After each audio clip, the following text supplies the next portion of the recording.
मी अस्मिता राहुल बागडे, राहणार नागपूर.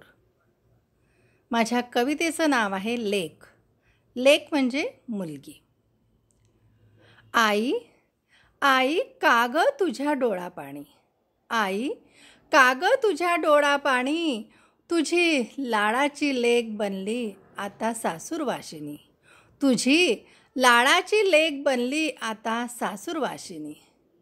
घराचं घरपण साजणारी, घराचं घरपण साजणारी, आई बापाच्या हृदयाची रागिनी, कशी कधी झाली सयानी, भुरकन उडून गेली पक्षिणी, कशी कधी झाली सयानी, भुरकन उडून गेली पक्षिणी.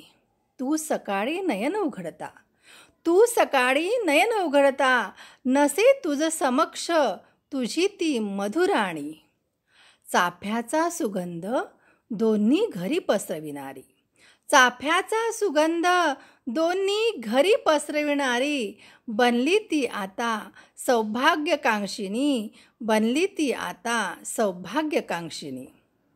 तिचे ते अल्लड बोलणं, तिचे ते अल्लड बोलणं, चालणं खेळणं हसणं बाळगणं, लिलिया तिच्या गमतीशीर ठेव हृदयाशी कवटाळून, लिलया तिच्या गमतीशीर ठेव हृदयाशी कवटाळून.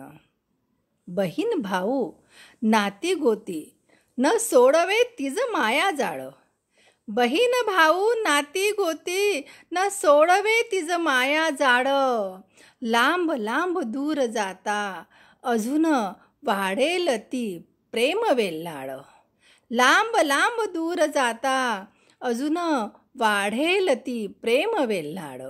दिस येतील दिस जातील, दिस येतील दिस जातील, सुख दुःखातून वाट निघेल, उसळणाऱ्या वाफाळणाऱ्या लाटांना किनारा देखील मिळेल, उसळणाऱ्या वाफाळणाऱ्या लाटांना किनारा देखील मिळेल.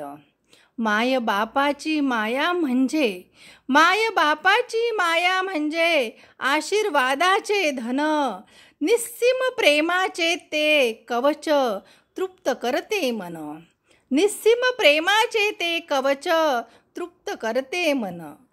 पण खरंच मिळेल का जिव्हाळा, पण खरंच मिळेल का जिव्हाळा, सदा माहेरच्या घरीदारी अंगणी, पण खरंच मिळेल का जिव्हाळा, सदा माहेरच्या घरीदारी अंगणी, की दोन्ही घर सावरणारी सासूरवाशिनी, असेल फक्त दोन्ही घरची पाहुणी, की दोन्ही घर सावरणारी सासूरवाशिनी, असेल फक्त दोन्ही घरची पाहुणी, असेल फक्त दोन्ही घरची पाहुणी. धन्यवाद.